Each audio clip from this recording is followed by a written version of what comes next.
તો આ તરફ મહત્વના સમાચારો મળી રહ્યા છે જૂનાગઢ જિલ્લામાંથી। જૂનાગઢ જિલ્લાના પણ કોંગ્રેસના ધારાસભ્યો બાપુના કાર્યક્રમમાં હાજરી નહીં આપે। મહત્વના સમાચારો મળી રહ્યા છે જૂનાગઢથી। મણાવદરના એમએલએ જવાહર ચાવડા સંમેલનમાં નહીં જાય તો વિસાવદરના એમએલએ હર્ષદ રીબડિયાએ પણ બાપુના કાર્યક્રમમાં જવાનું ટાળ્યું છે।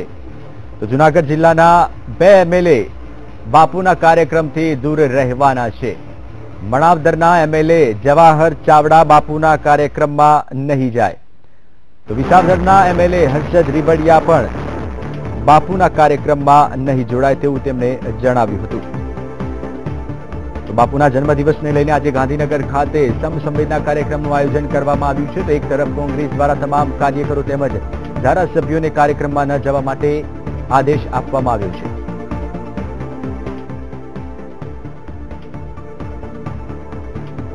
મણાવદરના એમએલએ જવાહર ચાવડા સંમેલનમાં નહીં જાય, સાથે જ વિસાવદરના એમએલએ હર્ષદ રીબડિયા પણ આ સંમેલનમાં નહીં જોડાય।